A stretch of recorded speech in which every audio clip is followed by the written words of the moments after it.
عید کا دن آنے والا ہے، آپ کے آنگن میں آپ کے بچے خوشیاں منائیں گے، لیکن وہ مقدس سرزمین جہاں کے بچے سسکیاں لیتے ہوئے نظر آ رہے ہیں، جہاں کی مائیں پکارتی ہوئی اللہ سے فریاد کر رہی.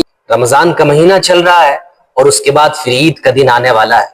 اس میں آپ مسجد سے لے کر کے بازار تک دیکھیے گا، داڑھی ہے، ٹوپی ہے، کرتا ہے، سرما لگایا ہوا ہے، خوشبو لگایا ہوا ہے، اور جیسے ہی عید کا چاند نظر آئے گا، بلکہ عید کی نماز تک بھی مان لیجئے، عید کی نماز پڑھے اس کے بعد گھر گیا اور پھر ڈریس کہیں اور کا ڈریس آ گیا، جینس پھٹا ہوا ہے، بدن دکھ رہا ہے، بلکہ ہاف پینٹ پہن کے گھومنا شروع کر دیے. اور پھر بہت سارے لوگ ایسے بھی کرتے ہیں کہ جو داڑھی رکھے ہیں رمضان میں، جیسے ہی عید کا دن آیا وہ خاص طور پہ عید کے دن داڑھی مڑاتے ہیں. یہ تمام جو خرابیاں کرتے ہیں، یاد رکھیے گا میرے مسلمان بھائیوں، جب انڈیا سے انگریز جانے لگا تو انگریزوں سے ان کے وہاں کے لوگوں نے کہا کہ تم انڈیا چھوڑ کر آ رہے ہو، یہ تو بتاؤ کہ وہاں پہ حکومت مسلمانوں کی تھی اور ان مسلمانوں سے حکومت تم لوگوں نے لیا، اور وہاں تم لوگوں نے کئی سالوں تک حکومت کیا اور پھر وہاں سے واپس آ رہے ہو، بتاؤ کتنے مسلمانوں کو تم نے انگریز بنایا، کتنے مسلمانوں کو تم نے ویسٹرن ماحول میں رنگ دیا، کتنے مسلمانوں کو تم نے ان کے عقیدے کو بدل کر انہیں تم اپنے مذہب میں شامل کر لیا.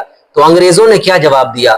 انگریزوں نے کہا کہ یہ بات صحیح ہے کہ ہم نے کسی مسلمان کو انگریز نہیں بنایا، یعنی بنا ہی نہیں پایا، یہ بات صحیح ہے، لیکن یہ بات بھی یاد رکھیے گا کہ ہم نے مسلمانوں کو مکمل مسلمان رہنے بھی نہیں دیا ہے، مکمل مسلمان رہنے بھی نہیں دیا ہے.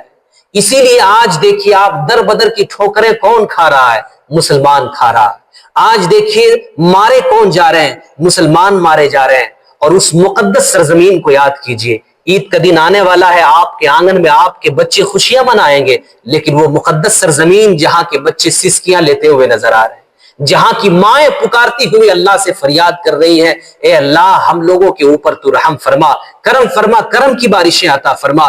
اس سرزمین کو جہاں اللہ رب العزت نے رحمتوں کو نازل فرمایا، برکتوں کو نازل فرمایا، آج اس سرزمین کا مالک کوئی اور بن بیٹھا ہے.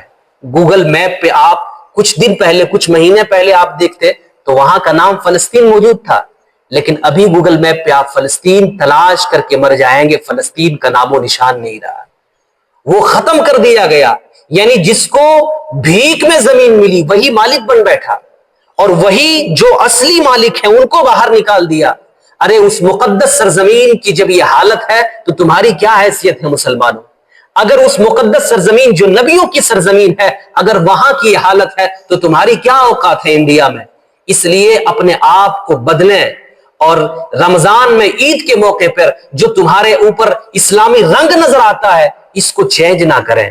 کسی اور کے طریقے کو کیوں اختیار کرو گے جب تمہارے آقا نے ہر ایک قدم پہ تمہاری رہنمائی کی ہے؟